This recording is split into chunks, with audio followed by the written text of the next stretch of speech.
mereka ingin memilih-milih ini. Nanti aturan Allah yang cocok dengan hawa nafsu mereka lakukan, yang tidak cocok singkirkan.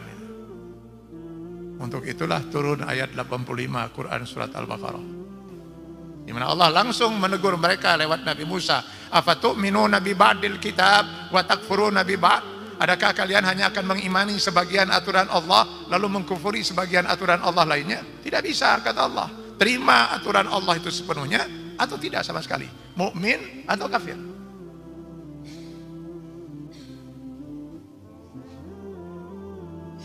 Jadi mukmin kafir itu, atau istilah kafir itu tidak harus hanya kepada orang yang menolak semua aturan Allah. Karena tidak masuk akal orang menyatakan beriman pada Allah lalu menolak satu aturan Allah. Bagaimana mungkin Allah mau dikufuri sebagian aturannya? Orang yang beriman itu harus sepenuhnya mengimani zat Allah, sifatnya, aturan dan hukumnya. Tidak ada satupun keraguan. La raiba fi. Gak boleh ada seorang mukmin sampai ragu terhadap satu aturan Allah.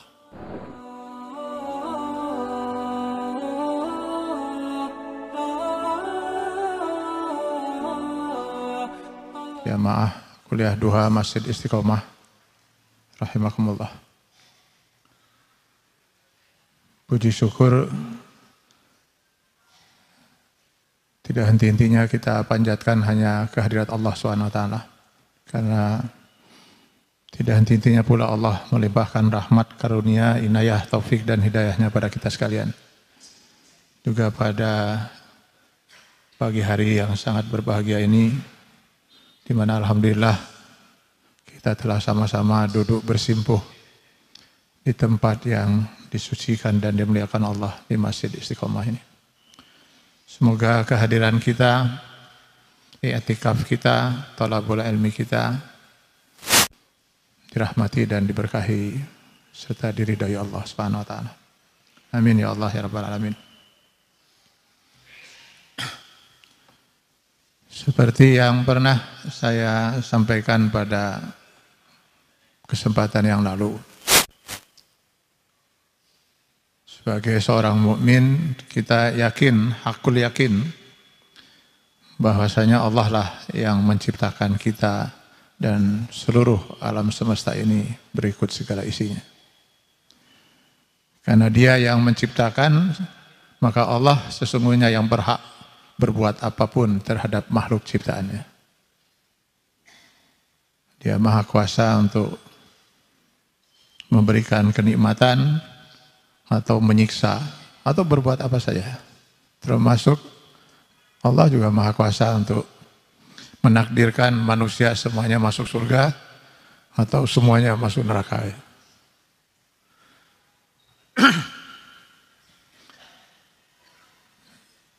Tapi Allah Subhanahu wa taala dengan sifat maha bijaksana kepada kita manusia, Allah menakdirkan berdasarkan pilihan yang Allah berikan. Kita diberi hak oleh Allah sepenuhnya untuk memilih, menentukan pilihan dalam hidup ini.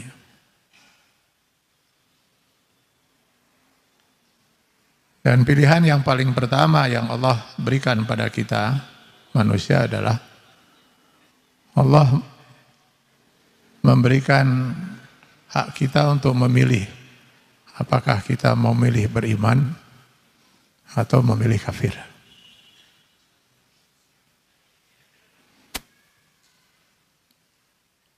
Wa qulil haqqu min rabbikum faman syaa'a falyu'min wa man syaa'a falyakfur.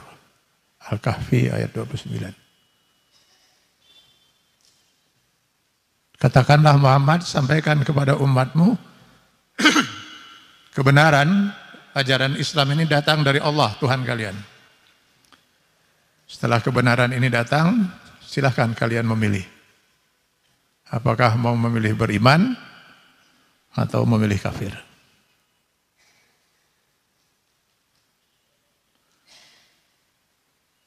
Ini kita masih boleh ya menyebut kafir ya. Ini saya jadi takut ditempeleng, karena ada seorang tokoh katanya di negeri ini yang menyatakan kalau ada yang menyebut kafir saya tempeleng.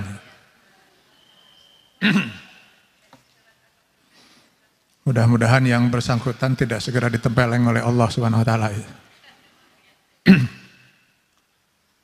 Bahkan belum lama ini di sebuah pengajian ada seorang ibu bertanya kepada saya bahwa dia membaca di medsos ada seorang ustadz yang menyatakan jika ada yang menyebut kafir sebaiknya dia dipidanakan.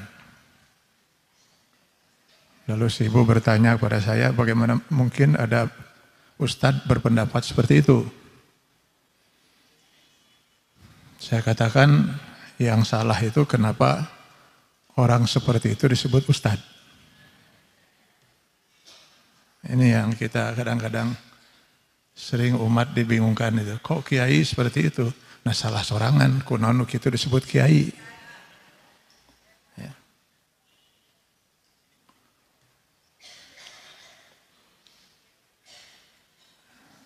Ini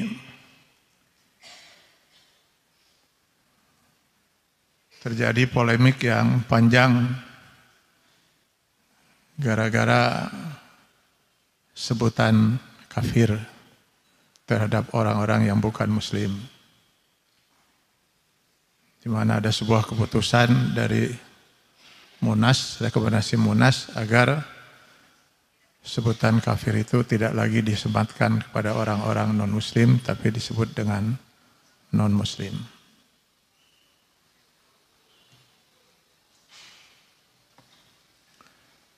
Tentu ini mengundang rasa heran. Kok bisa gitu ya? Kok bisa para ulama berkumpul membuat keputusan seperti ini?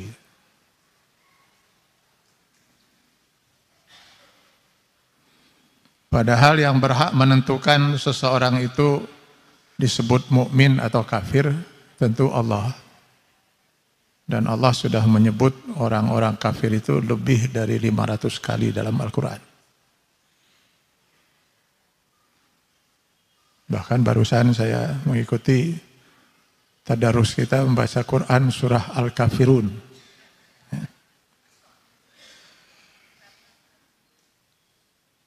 Ini seperti petir di siang bolong gitu. Orang bertanya ada apa ini? Adakah memang selama ini ada orang yang resah dengan predikat kafir itu? Menurut hemat saya selama ini belum pernah kita mendengar ada orang di luar Islam resah karena kita menyebut mereka kafir. Bahkan 2 hari yang lalu saya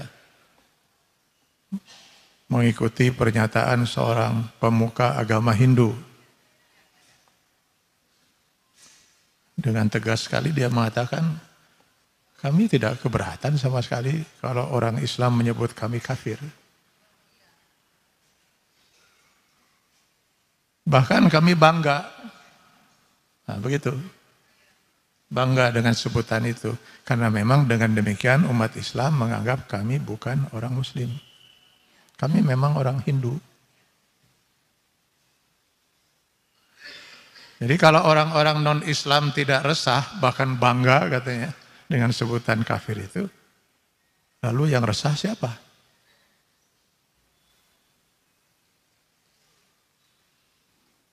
Kita umat Islam juga tidak keberatan.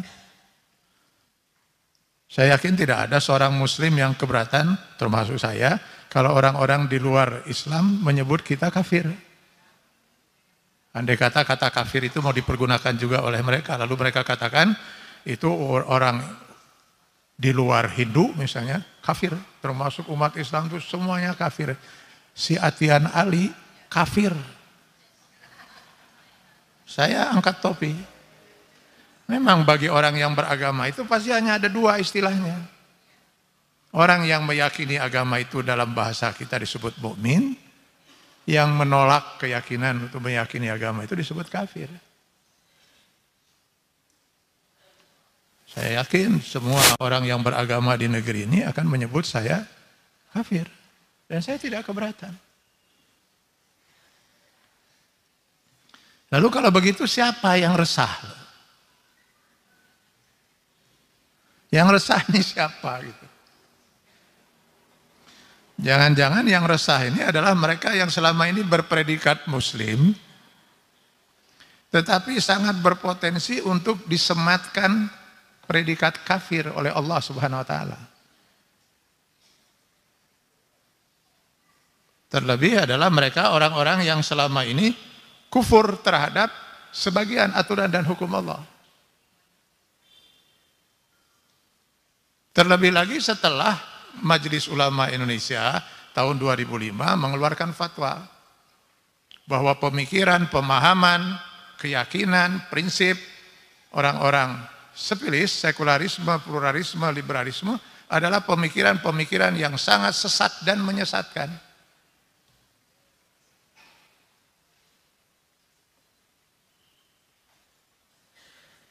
Nah, mereka inilah yang berpotensi untuk mendapat predikat kafir.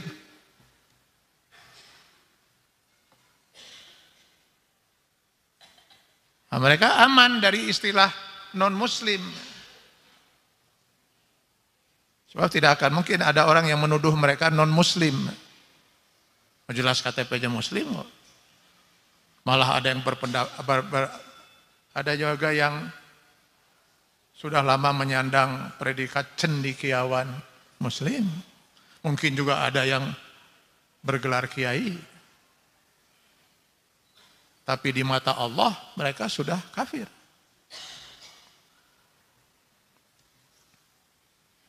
Nah, supaya mereka itu tidak dituduh kafir,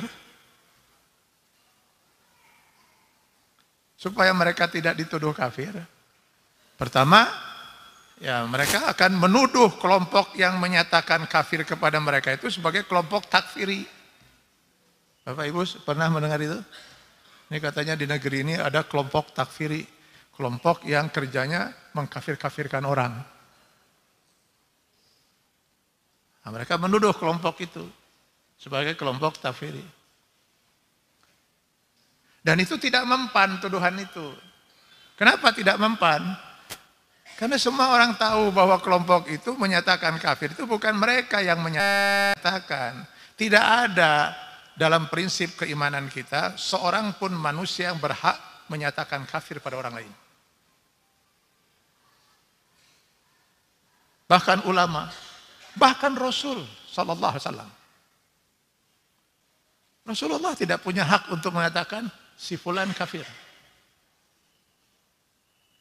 Karena Rasul saja tugas beliau itu wa ma alaina illal balagh. Tidak ada kewajiban bagi kami, kata Rasul, kecuali sekedar menyampaikan. Yang berhak menentukan apakah seseorang itu kafir atau mukmin hanya Allah.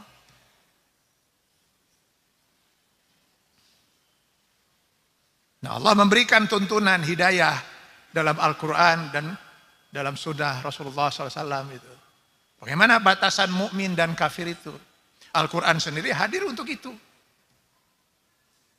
Syahrul Ramadan allazi unzila fihil Qur'an hudan linnas wa bayyinatin minal huda wal furqan.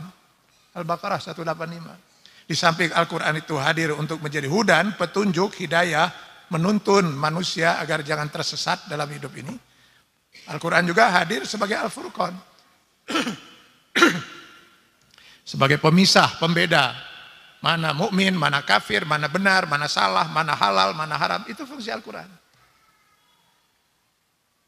Maka ketika ulama misalnya menyatakan pendapat ini, prinsip ini, keyakinan ini kafir, pasti dengan didasari oleh firman Allah. Menurut Al-Quran, surah Anu ayat sekian, surat ini ayat sekian, berdasarkan hadis Rasulullah SAW, yang begini ini menurut Allah kafir.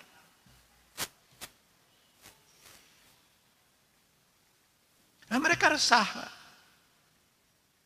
Karena memang menurut Al-Quran, memang mereka sudah kafir. Sangat resah dengan istilah kafir ini. Karena istilah kafir itu sangat mungkin disematkan pada mereka. Nggak mungkin mereka disebut non-muslim. Oh jelas kiai kok, jelas cendekiawan, jelas KTP-nya muslim. Kan nggak mungkin. Tapi sangat mungkin disebut kafir.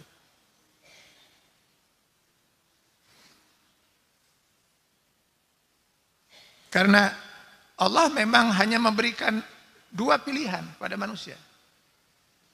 Mukmin atau kafir. Tidak ada pilihan lain, Pak. Tidak ada pilihan misalnya rada mukmin.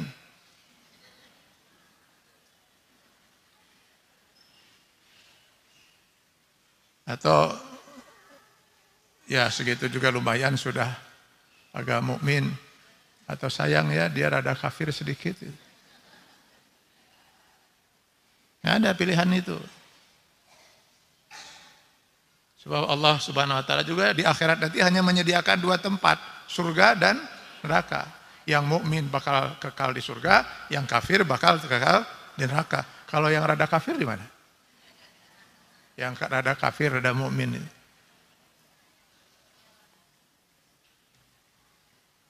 Noh, bagaimana mungkin predikat kafir disematkan kepada mereka? Sementara mereka masih beriman kepada Allah. Bahkan masih melaksanakan sebagian syariat Allah. Salat, saum, bahkan sudah berhaji.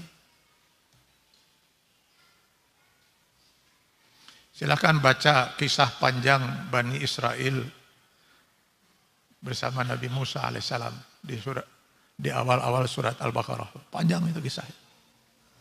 Bagaimana perjuangan Nabi Musa alaihissalam untuk menggiring orang-orang Bani Israel itu agar mereka meyakini bahwa Tuhan mereka itu adalah Allah Subhanahu wa taala. Wah, luar biasa berat perjuangan Nabi Musa alaihissalam. Ya, akhirnya berhasil. Ketika Bani Israel sudah tidak ada lagi alasan kecuali harus meyakini bahwa memang Tuhan itu adalah Allah Subhanahu wa taala, maka mereka pun menyatakan kepada Nabi Musa, "Baik, kami sekarang beriman bahwa Tuhan kita adalah Allah Subhanahu wa taala dan kami siap untuk melaksanakan syariat atau aturan serta hukum-hukum yang Allah tetapkan. Sepanjang aturan dan hukum Allah itu sejalan dengan hawa nafsu kami." Jadi nanti kalau ada aturan-aturan Allah yang tidak sejalan dengan hawa nafsu kami, kami tidak akan mau melaksanakannya. Jadi mereka ingin memilih-milih ini. Nanti aturan Allah yang cocok dengan hawa nafsu mereka lakukan, yang tidak cocok singkirkan. Untuk itulah turun ayat 85 Quran surat Al-Baqarah. Di mana Allah langsung menegur mereka lewat Nabi Musa, "Afatu'minuna bi ba'dil kitab wa takfuruna bi ba'd?" Adakah kalian hanya akan mengimani sebagian aturan Allah lalu mengkufuri sebagian aturan Allah lainnya? Tidak bisa, kata Allah. Terima aturan Allah itu sepenuhnya atau tidak sama sekali. Mukmin atau kafir.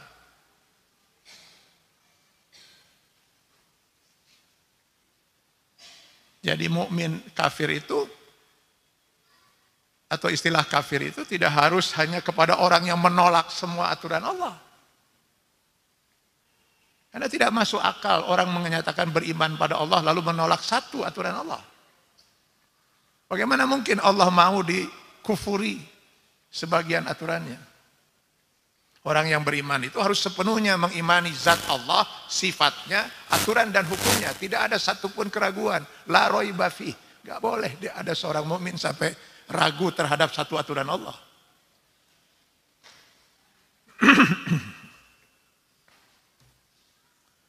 Saya mungkin sering mencontohkan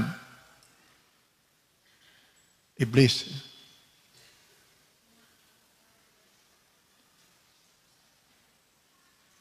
Hadirin kenal iblis?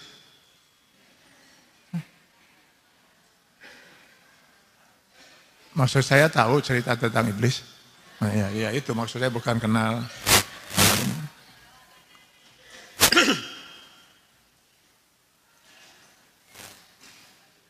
Iblis itu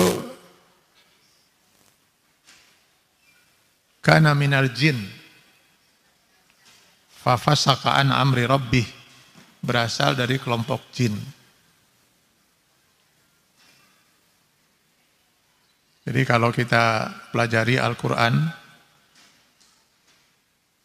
jin dan manusia ini dua makhluk yang oleh Allah sama-sama diberi hak pilih.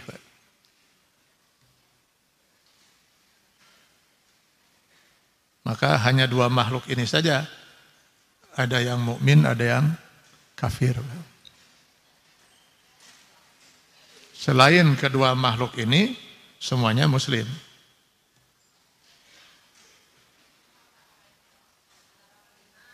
Jadi walaupun misalnya, maaf ya, seekor babi itu dagingnya, babi ya, babi itu dagingnya haram untuk kita makan.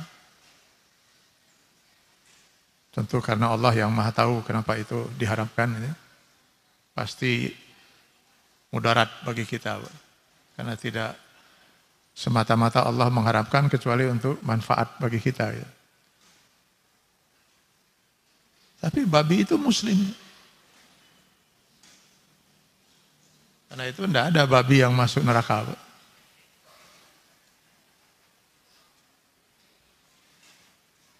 Semua makhluk ini muslim. Bahkan bukan hanya saja taat melaksanakan ketetapan Allah, matahari terbit, tenggelam.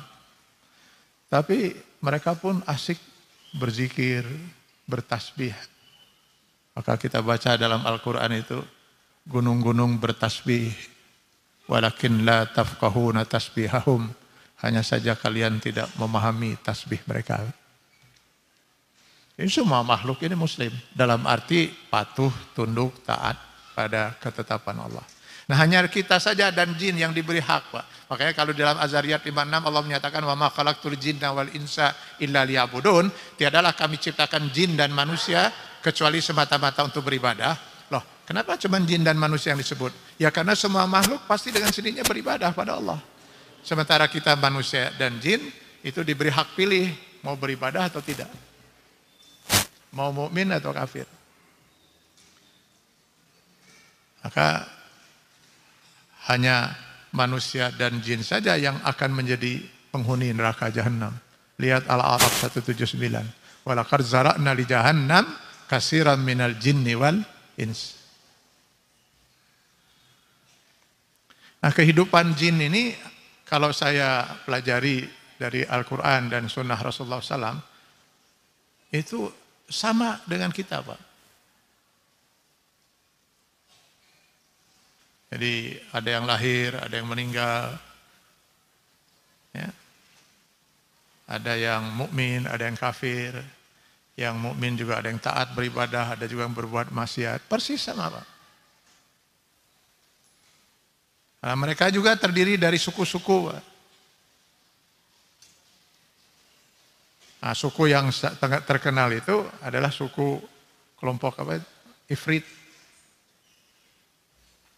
Yang mereka ini merasa paling pintar di antara kelompok-kelompok jin lainnya. Ya. Karena itu mereka membentuk kelompok eksklusif. Namanya Jaringan Ifrit Liberal.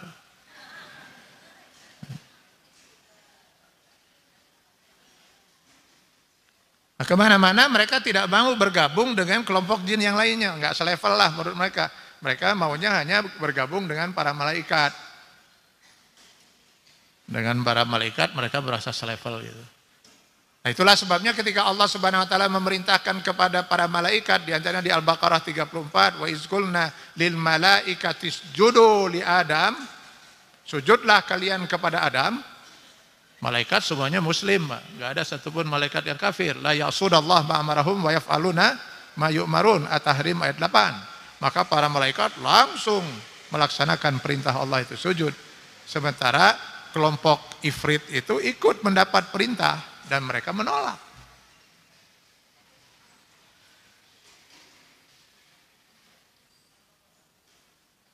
Gara-gara mereka menolak inilah, maka Allah menyatakan gugur keimanan mereka, Pak. Lalu mereka pun diberi gelar baru yaitu iblis. Gugur keimanan mereka selama 80.000 tahun. Kalau saya baca dalam kitab Minhajul Abidin, Imam Al-Ghazali mengutip satu riwayat, sebelum dilaknat oleh Allah dan dinyatakan gugur keimanannya itu, mereka sempat hidup dalam keimanan selama 80.000 tahun. Saya sering mengatakan, jangan pernah ragukan keimanan iblis. Soal mengimani Allah, saya yakin iblis jauh lebih tinggi derajat keimanannya dalam hal ini. Kenapa? Iblis tidak mungkin salah dalam mengimani Allah, Pak. Kalau sekarang banyak orang sesat dalam mengimani Allah, lalu menganggap Allah itu misalnya punya anak, punya cucu, atau Allah itu dalam bentuk benda yang mereka sembah dan lain sebagainya. Allah tidak mungkin, iblis tidak mungkin sampai sesat itu. Kenapa? Iblis langsung berdialog dengan Allah, Pak. Silakan baca dalam Al-Quran, berapa kali terjadi dialog antara iblis dengan Allah Subhanahu Wa Taala. Pantas kalau mereka hidup dalam keimanan sampai 80.000 tahun ini. Lalu kenapa akhirnya mereka dinyatakan gugur imannya, dinyatakan kafir, langsung dilaknat oleh Allah Subhanahu Wa Taala hanya karena menolak satu aturan Allah? Gak bisa Allah menerima satu aturannya dikufuri, Pak.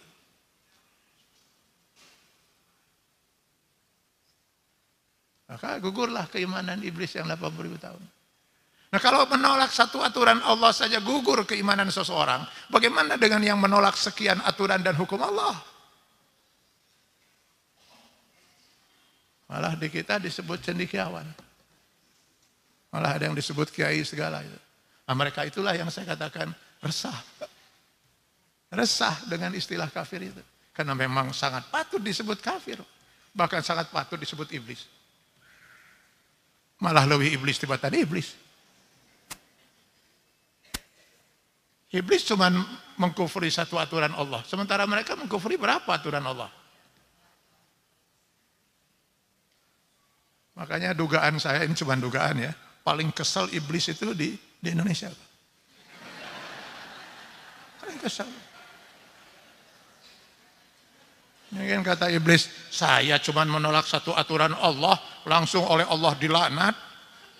Lalu itu orang-orang mukmin sedikit-sedikit auzubillah minasyaitonirrajim, auzubillah minasyaitonirrajim, ikut-ikut melaknat. Ari si eta berapa aturan Allah yang ditentang? Malah disebut cendekiawan. Malah ada yang disebut kiai segala macam. Meninggal, disolatkeun malah. Kesel kata iblis itu. Makin iblis itu kesel.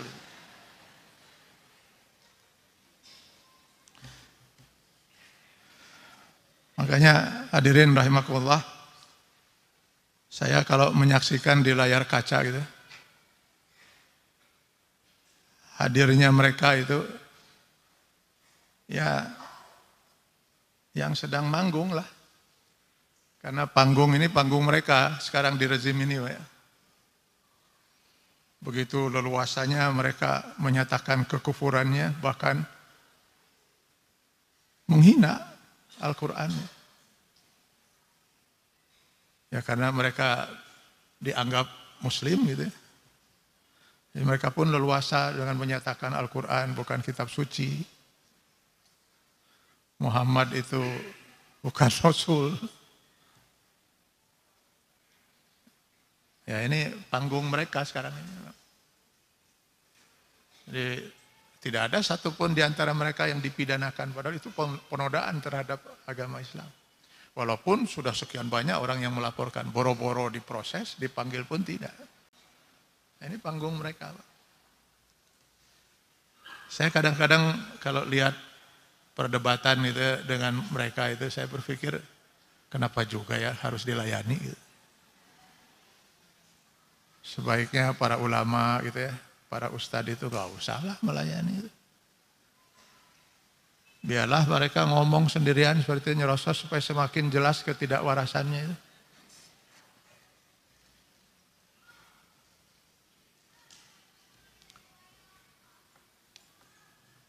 Kadang-kadang terpikir juga ingin gitu ya, saya sekali-sekali hadir gitu.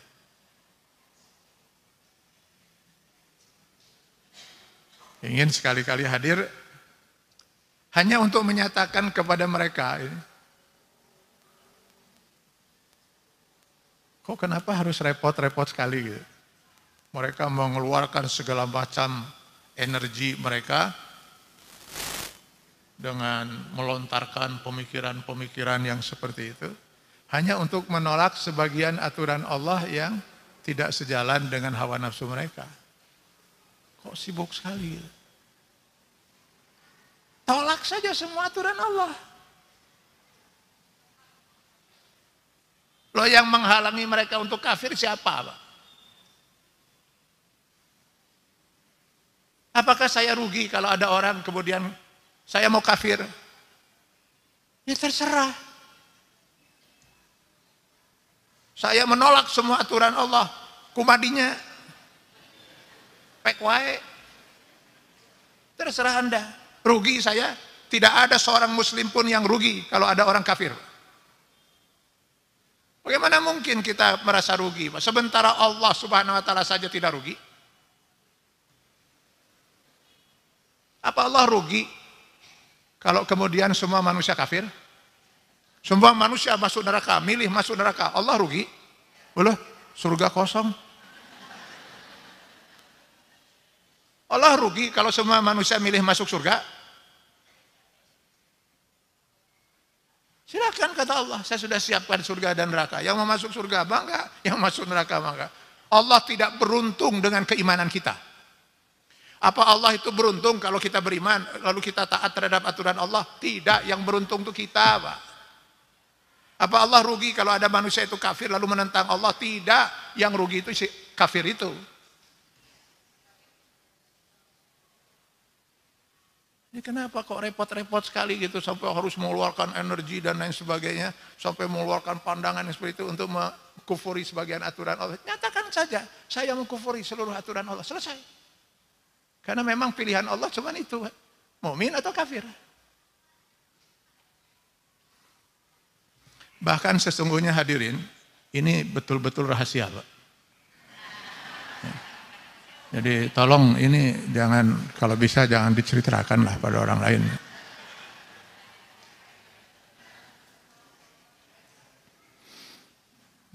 Jadi sebenarnya, sekali lagi ini rahasia, Pak. Semakin banyak orang kafir, kita semakin beruntung.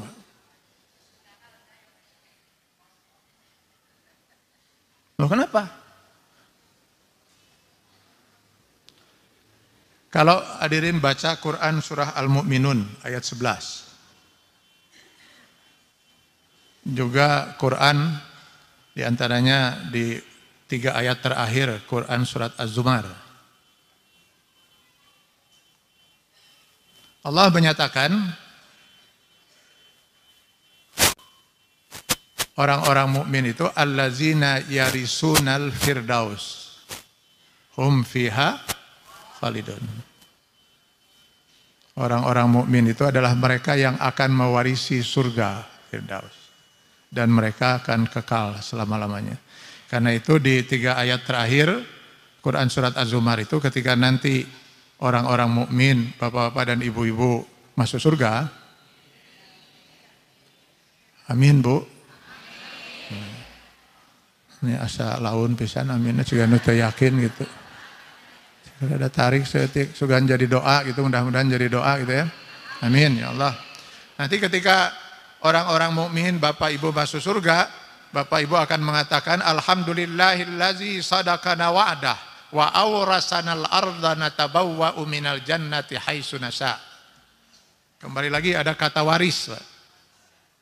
Surga itu merekalah orang-orang yang akan mewarisi surga, orang-orang mukmin itu. Kata waris apa maknanya? Waris itu artinya barang itu tadinya milik orang lain. Bapak ibu punya harta, lalu bapak ibu meninggal, harta ibu diwarisi oleh ahli waris, diantaranya anak-anak misalnya. Ya kan itu waris itu. Nah, kenapa orang mukmin ketika masuk surga itu kemudian mengatakan, Allah menyatakan mereka mewarisi surga. Bahkan orang mukmin mengatakan, kami alhamdulillah sekarang telah mewarisi surga itu sebagaimana janjimu, ya Allah. Lah, emangnya surga tadinya milik siapa?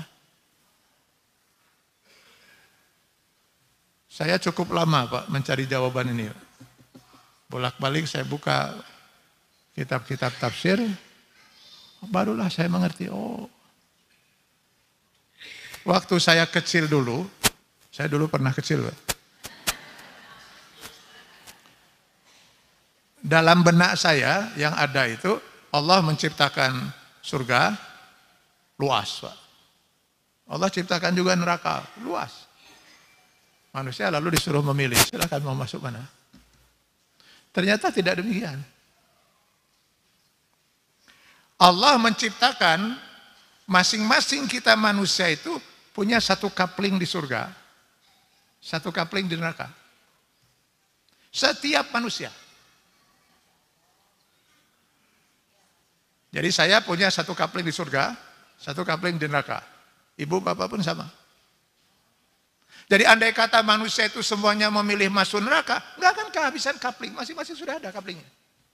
Jika manusia semuanya memilih masuk surga, tidak akan kehabisan kapling. Kapling sudah disiapkan oleh Allah.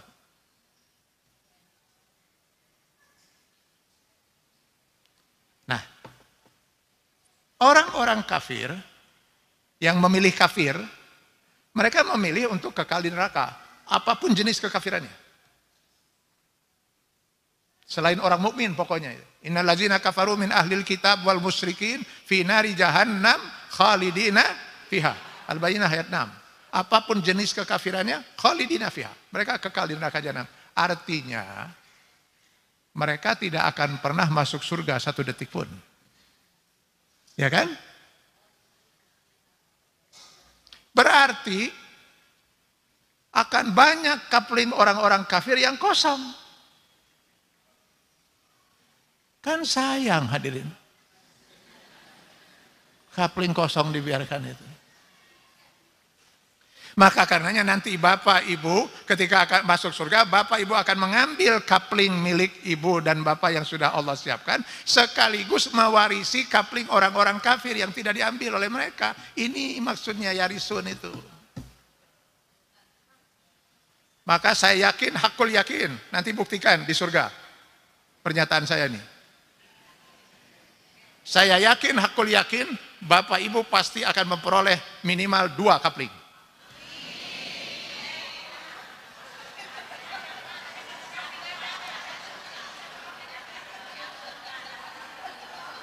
Menang 2 grasok.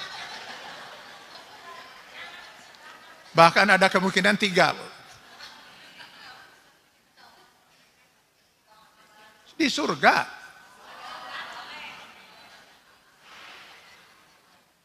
Bisa jadi 4 kira. 4 kapling. Kan jelas Allah menyatakan walaqad zara'na li jahannam katsiran minal jinni wal ins. Kebanyakan manusia dan jin itu akan menjadi penghuni neraka. Yang masuk surga itu hanya sedikit. Berarti akan banyak kapling yang kosong. Nah, kita lihat sekarang sajalah. Yang hidup sekarang manusia itu berapa miliar? 7 miliar. Yang mukmin berapa? Katanya 2 miliar. Ini yang mukmin, yang muslim itu 2 miliar. Itu sudah dihitunglah termasuk kelompok aliran-aliran sesat. Karena mereka mengaku muslim juga kan. Padahal muslim dari mana itu? Syiah mengaku muslim. Ahmadiyah juga mengaku muslim. Padahal mereka punya nabi baru, punya kitab suci baru. Syiah malah tidak meyakini Al-Quran yang ada di tangan kita. Mereka punya kitab suci lain.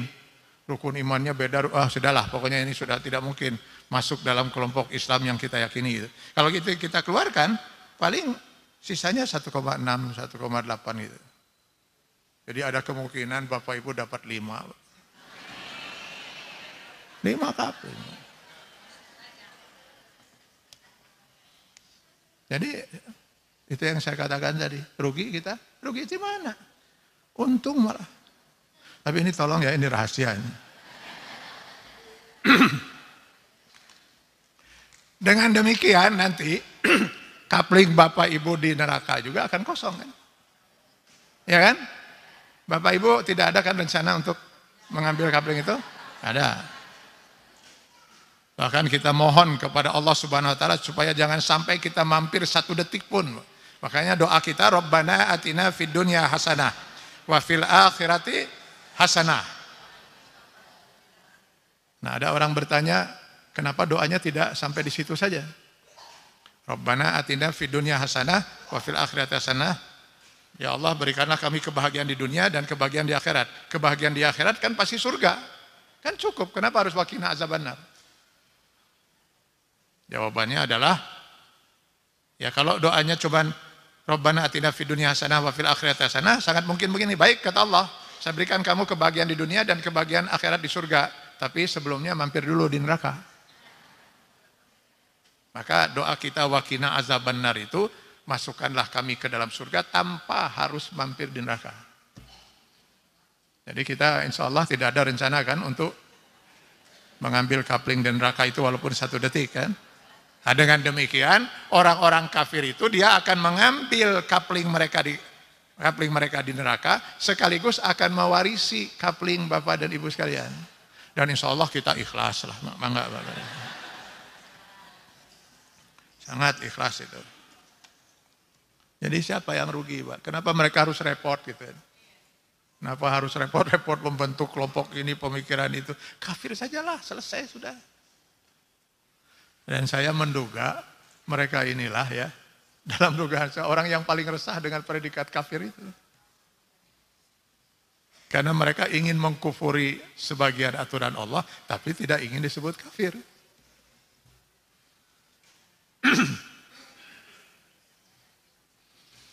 Ketika manusia memilih kafir, nah itu hak yang Allah berikan. Karenanya kita harus menghormati hak itu. Maka jangan pernah ragukan toleransi kita umat Islam.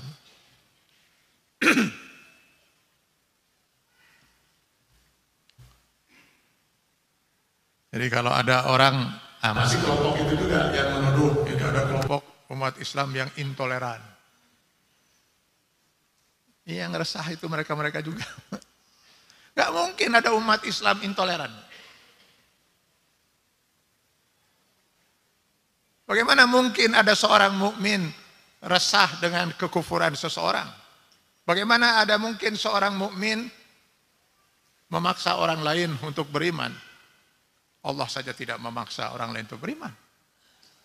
Allah memberikan hak, yang mau kafir, kafirlah. Maka kita harus menghormati pilihan itu. Karena itu lihatlah perkembangan mulai risalah Islam terakhir dibawa oleh Rasulullah sampai dengan sekarang. Semua orang-orang non-muslim akan menikmati toleransi umat Islam yang luar biasa di dunia ini. Contoh paling konkret inilah negeri ini. Umat Islam kan mayoritas. Lihat kehidupan orang-orang non-muslim. Orang yang bukan muslim, orang kafir. Menikmati mereka. Sehingga saya sempat menyaksikan dialog dengan seorang tokoh Vatikan yang dia menyatakan kekagumannya terhadap umat Islam di Indonesia. Luar biasa mereka toleransinya. Tokoh Vatikan. Terakhir mungkin pernyataan Obama waktu mengunjungi Indonesia yang kedua kalinya. Kok menyatakan hal yang sama? Ya memang itu ajaran Islam.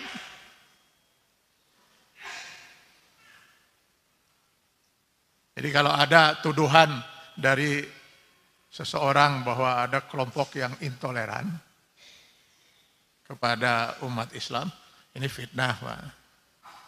Fitnah. Mana pernah ada umat Islam melakukan itu?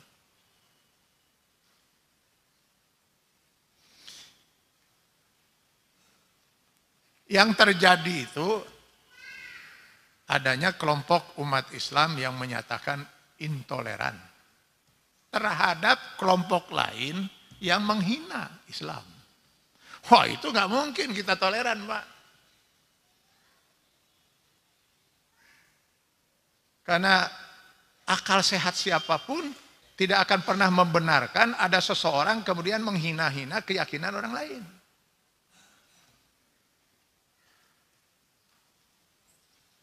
Maka KUHP kita masih menyisakan itu. Ya.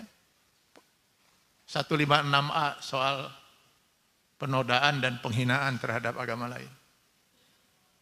Nah itu kita nggak mungkin toleran, Pak. Dan semua orang pasti tidak mungkin toleran. Tiba-tiba kita menghina keyakinan orang lain. Hak mereka untuk punya keyakinan berbeda dengan kita.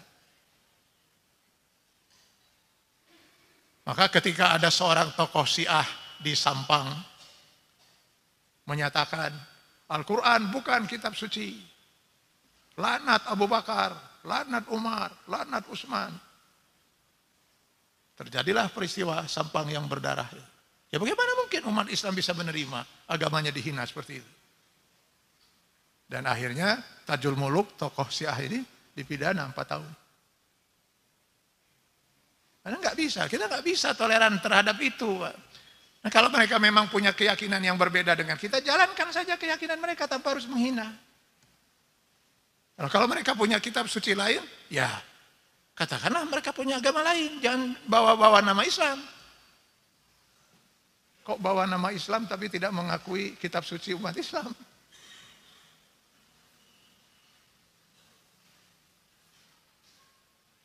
Ya. Menghina agama orang lain itu pidana, Pak. Kalau dalam hukum Islam itu hukumannya adalah hukuman mati. Maka dulu Forum Ulama Umat Indonesia pernah mengeluarkan fatwa, barang siapa yang menghina, menurut syariat Islam, barang siapa yang menghina Islam, hukumannya mati. Ya, kalau dihukum di negeri ini ya 156A itu KUHP yang maksimal 4 tahun kalau salah. Ya lumayan lah, tapi artinya masih di negeri ini masih ada hukum yang menyatakan bahwa memang tidak dibenarkan ada seseorang kemudian menghina kelompok lain.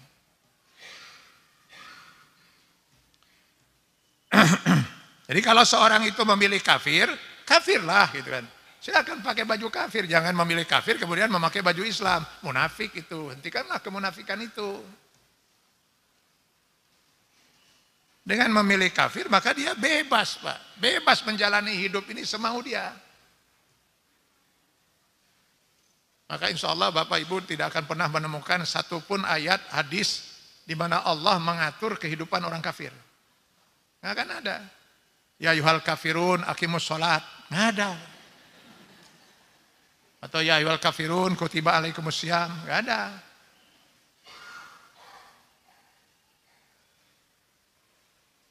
Karena itu kalau ada orang kafir tidak sholat, tidak saum, dosa enggak? Oh jadi ragu gini? Kalau ada orang muslim tidak sholat, dosa enggak? Oh yakin gitu ya? Sekarang ada orang kafir tidak sholat. Dosa tidak? Tidak. Jadi enak mana itu?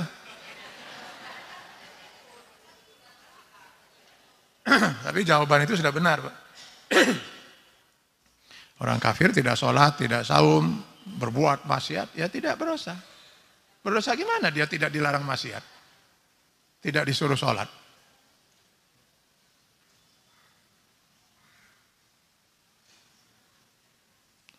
Makanya saya pernah ditanya seseorang begini, Pak. Bukankah katanya Allah itu Maha Pengampun? Oh iya. Lalu kenapa di dalam Al-Quran Allah mengancam orang yang mati dalam kekufuran, kemusyrikan itu abadi di neraka? Di antaranya Al-Bayyinah ayat 6 tadi. Abadi berarti dia tidak akan pernah diampuni selama-lamanya. Apakah ini tidak bertentangan dengan sifat Allah yang Maha Pengampun?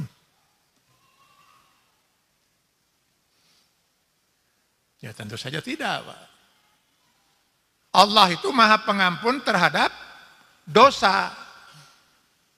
Lalu kenapa orang kafir itu tidak diampuni sehingga terancam kekal di neraka? Karena orang kafir itu tidak berdosa.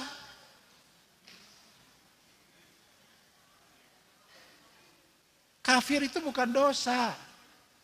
Dosa itu adalah perbuatan pelanggaran terhadap aturan Allah yang diimani, Pak.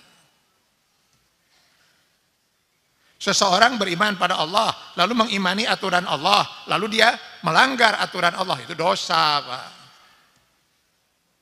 Makanya nanti bedakan antara pelanggaran yang dilakukan oleh Adam dan Hawa dan pelanggaran yang dilakukan oleh iblis. Dua-duanya sama-sama melanggar. Iblis melanggar aturan Allah, disuruh sujud, menolak. Adam dan Hawa melanggar aturan Allah, dilarang memakan buah khuldi, malah dia makan. Yang satu melanggar perintah iblis, Adam dan Hawa melanggar larangan, sama-sama pelanggaran. Kenapa Adam dan Hawa diampuni? Karena pelanggaran Adam dan Hawa masuk dalam kategori dosa. Begitu Adam dan Hawa sadar mereka telah melanggar, mereka pun kemudian bertobat. Rabbana zalamna anfusana wa in lam taghfir lana wa tarhamna lanakunanna minal khasirin. Itu dosa. Sementara iblis dia melanggar karena tidak meyakini, menolak, bahkan menuduh Allah membuat aturan yang salah. Oh, itu kafir, Pak.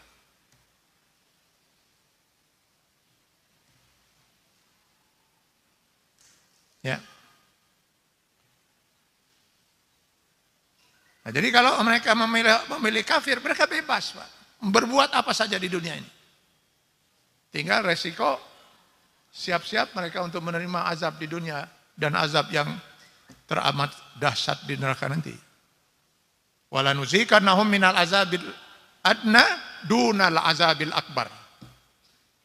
Quran surat As-Sajdah ayat 21. Di dunia pasti mereka diazab. Bagi mereka yang memilih kafir itu. Nah, ini yang kadang-kadang menimbulkan pertanyaan itu. Kok nampaknya mereka tidak diazab? Kata Allah, di dunia mereka akan diazab. Ya nampaknya. Karena kita kadang-kadang salah mengira itu. Yang kelihatan senang padahal susah. Pernah nggak ibu kecelek, Bu? Mengatakan, ya Allah, kamu kelihatan senang sekali hari ini. Senang naon, saya terkena stres. Kelihatannya senang. Padahal dia lagi susah, lagi stres. Kita kan bisa salah mengira, Pak. Yang saya yakin, Allah pasti benar firman-Nya. Kata Allah, kami akan azab orang-orang kafir di dunia. Sebelum azab yang teramat dahsyat di neraka nanti. Pasti orang kafir itu diazab. Ini firman Allah, Pak. Nah, azabnya itu dalam bentuk apa? Sangat mungkin azabnya itu mereka diberi kesenangan dunia. Supaya mereka semakin kafir. Nanti kalau kita baca dalam Al-Quran, orang-orang kafir itu akhirnya jadi mengira begini. Lihat saja katanya, kami kan dicintai oleh Allah, diberi kesenangan di dunia. Masa kita yang dicintai oleh Allah dengan kesenangan di dunia, nanti di akhirat akan diazab oleh Allah. Pasti kita juga akan diberi kebahagiaan di akhirat. Makin kafir dia. Dan itu adalah merupakan azab. Dan yang kedua, azab orang kafir itu, yaitu kita mengira mereka itu senang. Apa orang yang diberi kekayaan itu pasti senang? Apa orang yang diberi jabatan itu pasti bahagia? Sama halnya kalau kita orang mukmin itu dengan ujian. Kita juga sering salah kan mengira gitu kan. Kita menganggap yang namanya musibah itu kalau sesuatu terjadi bertentangan dengan kecenderungan hawa nafsu kita. Kita ingin sehat, lalu kemudian sakit. Maka sakit itu musibah. Ya kan itu kita. Maka orang datang menjenguk lalu mengatakan, sabar, ini ujian dari Allah.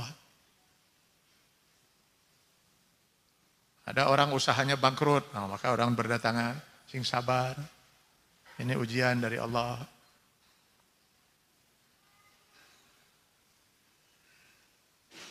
Belum pernah saya mendengar ada orang misalnya datang menemui, gimana kabarnya sehat, sing sabar, ini ujian dari Allah. Gitu. Atau usahanya maju, lalu ada orang datang, itu sabar ini. Malah yang diangkat jadi pejabat itu didatangi itu, dipeluk, selamat, selamat. Padahal boleh jadi mungkin jabatan itulah yang akan mengantarkan dia masuk neraka jahanam. Jadi yang datang mengatakan selamat itu, selamat ya, kamu sudah memperoleh jabatan, di mana dengan jabatan itu nanti kamu di akhirat akan masuk neraka jahanam. Oh ya, terima kasih, alhamdulillah. Bedoana aja gitu. Jadi ujian itu bisa dengan sesuatu yang menyenangkan hawa nafsu kita, bisa juga dengan sesuatu yang tidak disukai oleh hawa nafsu kita. Semua ujian. Nah, bagi orang kafir itu, mau senang mau tidak, itu semuanya azab.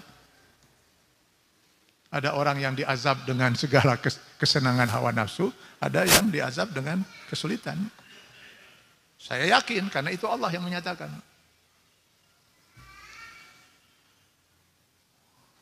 Nah, kita tinggalkan dulu yang kafir ini. Nah, ketika manusia kemudian memilih beriman, kalau tadi memilih kafir, bebas hidup dia. Begitu dia memilih beriman, habislah kebebasan itu. Kenapa? Karena ketika dia sudah memilih beriman, maka dia harus Islam. Artinya berserah diri, tunduk, patuh, taat. Jadi seorang yang beriman itu, dia Islam, menyerahkan dirinya kepada Allah untuk diatur hidupnya sesuai dengan aturan dan hukum Allah. Karena itulah di Al-Baqarah 108 Allah menyeru kepada orang yang memilih beriman itu, ya ayyuhallazina amanu, wahai orang-orang yang beriman, karena kalian sudah memilih beriman, udkhulu fis-silmi kafah. Masuklah ke dalam Islam itu secara kafah, secara totalitas. Jika tidak mau masuk Islam secara kafah, secara totalitas, bahkan ingin menentang sebagian aturan Allah gitu kan, bagi yang ingin menentang ya, kecuali bagi mereka yang ingin masuk Islam secara kafah tapi belum mampu, masih kalah hawa nafsunya sehingga masih tergelincir dalam berbuat maksiat dan dosa. Insya Allah itu dosa yang Allah siap untuk mengampuninya kalau dia mau bertobat. Tapi kalau dia menyatakan beriman lalu tidak mau masuk Islam secara kafah karena ingin menolak sebagian aturan dan hukum Allah, jangan memilih beriman. Saya tidak mau mengimani sebagian aturan Allah. Ya sudah, pilih kafir, bebas Anda. Kalau memilih beriman, resikonya ya harus Islam. Ya tidak mau mengislamkan diri secara kafah dalam arti tidak mau menerima aturan Allah, pilih kafir. Pilihannya cuma satu di antara dua itu kok.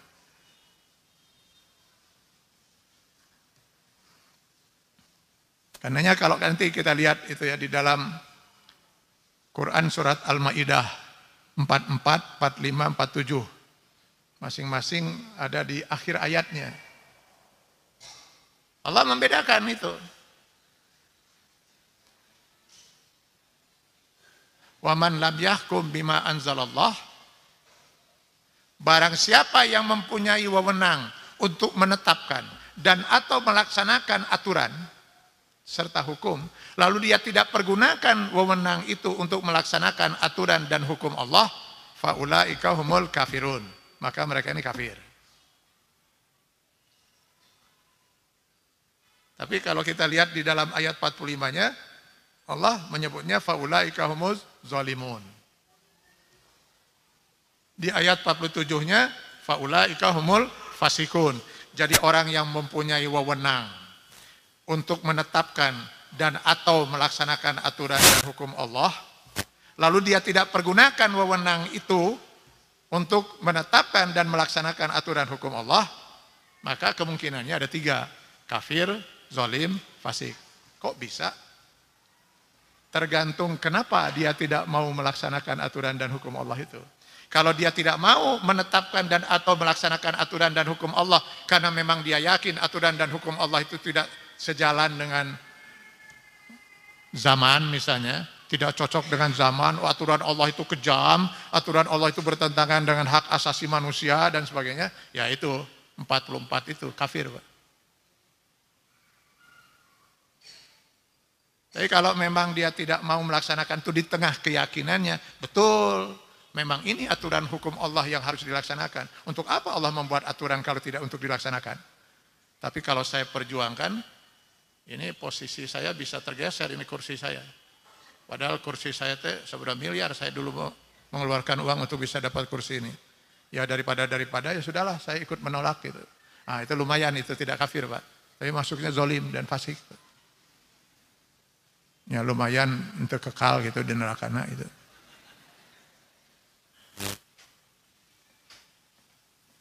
Lalu bagi mereka yang memilih beriman itu harus mengislamkan dirinya secara kafah. Bagaimana? Pertama, diri dia.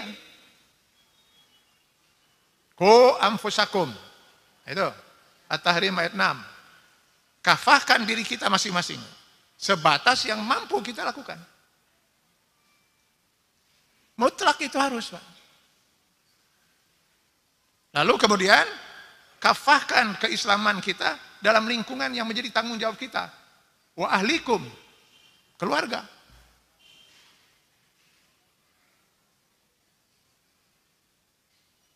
Maka nggak ada pilihan bagi kita.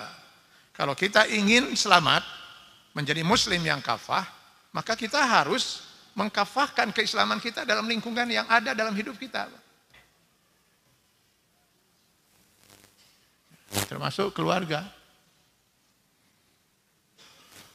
Nah itulah maka pesan Rasulullah SAW itu ketika kita memilih pasangan hidup, baik ketika suami memilih calon istrinya, maupun terutama ketika istri memilih calon suaminya yang akan memimpin dia dan anak-anak yang akan lahir nanti, maka harus fazfar bizatidin, pilihlah yang terbaik agamanya. Supaya sang pemimpin itu bisa membawa istri dan anak-anaknya hidup dalam keislaman yang kafah itu tadi. Supaya rumah tangga itu betul-betul menjadi rumah tangga yang sakinah, mawaddah, warahmah. Bagaimana mungkin sebuah rumah tangga itu akan sakinah, mawaddah, warahmah kalau tidak ada upaya untuk mengislamkan rumah tangga itu secara kafah. Bagaimana mungkin rumah tangga itu akan menjadi rumah tangga yang sakinah, mawaddah, warahmah kalau yang memimpin rumah tangga itu bukan seorang muslim yang benar-benar taat pada Allah dan Rasulnya. Maka ya masih mendinglah kalau memilih pemimpin dalam rumah tangga salah gitu. Yang menjadi korban ya paling 1, 2, 3, 4 orang. Istri misalnya dengan 2 anak, lalu rumah tangga hancur, cerai.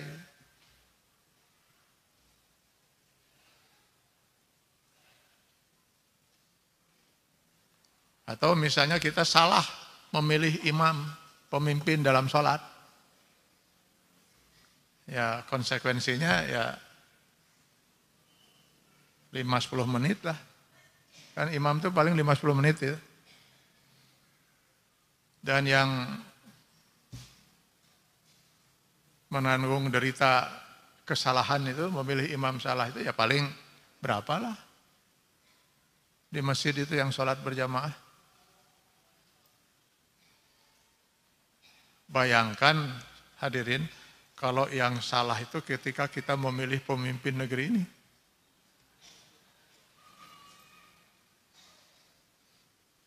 Karena yang akan menanggung resiko itu adalah 265 juta rakyat selama 5 tahun.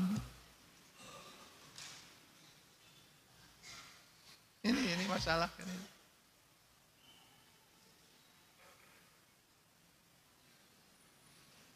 Kalau salah memilih pemimpin dalam rumah tangga, itu tadi resikonya hanya rumah tangga itu yang hancur.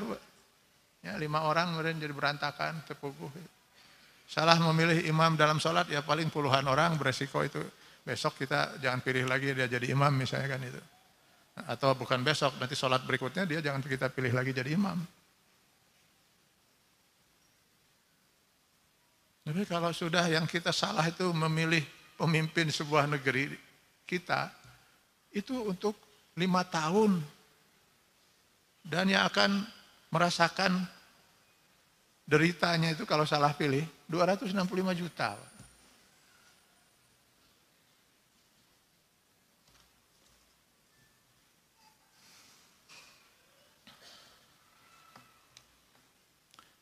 Ini memang sedih juga kalau udah bicara ini ya. Dan saya kadang-kadang merasakan hidup kita ini memang seperti dagelannya gitu.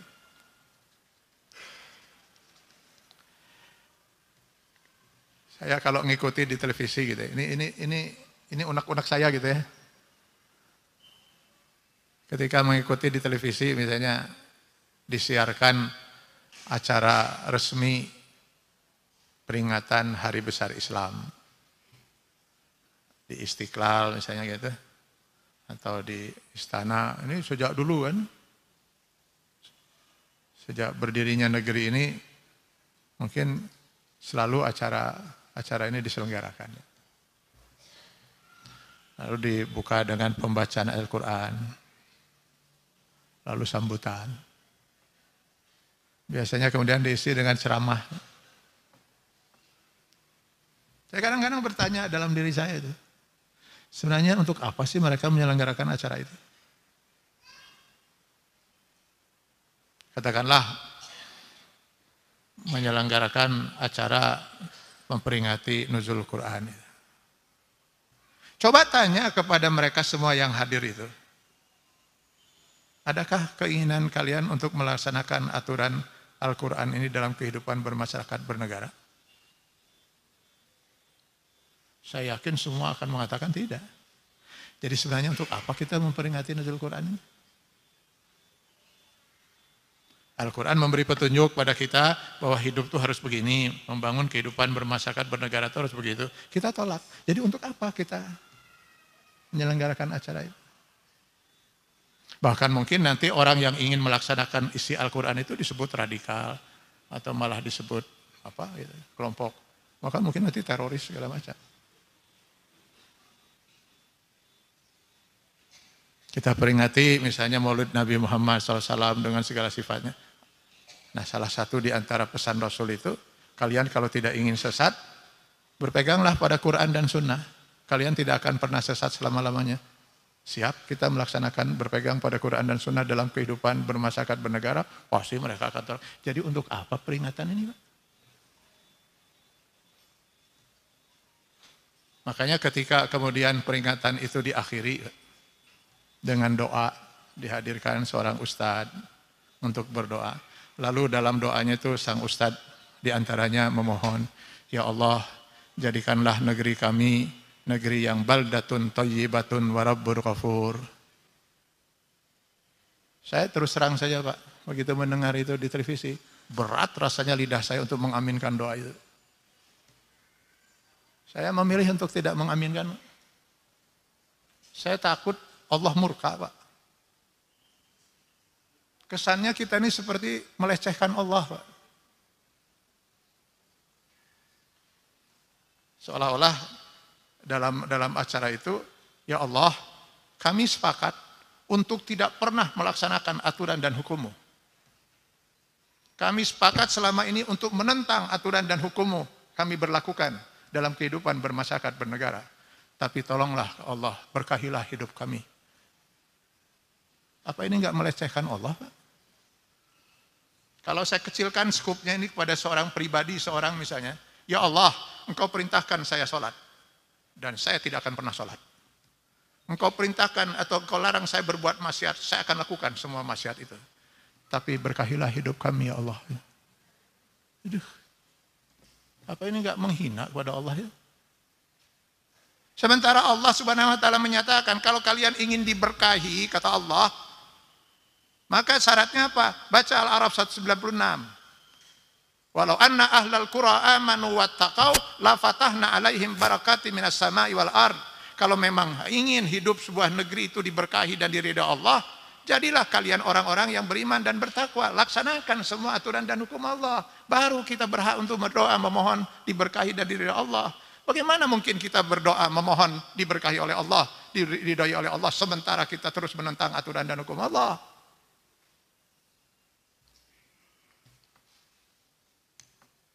Kan antara doa dan usaha itu harus sejalan kan Pak. Ini saya haus sekarang nih Pak. Lalu saya berdoa kepada Allah. Ya Allah, saya haus Allah. Saya ingin minum. Tapi tangan saya tidak pernah bergerak untuk mengambil gelas ini. Malah saya kemudian pergi ke tempat lain. Kan nggak mungkin saya bisa minum Pak. Antara doa dan usaha itu harus sejalan Pak. Kalau kita ingin doa kita dikabul oleh Allah, ingin hidup itu diberkahi oleh Allah, tempuhlah kehidupan yang benar-benar diridhai oleh Allah. Baru kita berhak berdoa. Jangan kita menentang aturan Allah, tapi kita ingin Allah meridhai kita.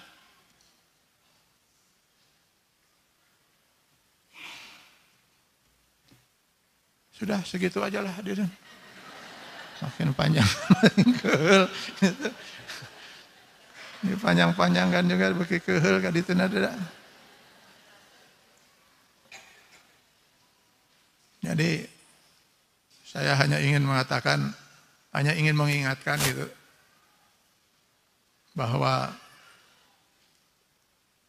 bagi orang-orang yang beriman, terimalah semua aturan dan hukum Allah. Kalau belum mampu melaksanakan atau terlalaikan kita bertobat, tapi jangan pernah sekalipun kita menentang aturan Allah. Dan hanya Allah yang berhak menentukan apakah seorang itu mukmin atau kafir. Termasuk hanya Allah yang berhak menentukan sebutan mukmin dan kafir itu. Suka atau tidak suka, itu adalah ketentuan Allah, ketetapan Allah. Semoga Allah Subhanahu wa taala selalu membimbing kita di jalan yang diridhai Allah Subhanahu wa taala. Semoga Allah senantiasa juga mengampuni kekhilafan dan kesalahan kita. Amin ya Allah ya rabbal alamin. Rabbana atina fid dunya hasanah wa fil akhirati hasanah wa qina azabannar wa adkhilnal jannata mal abrar ya aziz ya ghaffar ya rabbal alamin. Subhana rabbika rabbil izzati amma yasifun wa salamun alal mursalin walhamdulillahi rabbil alamin.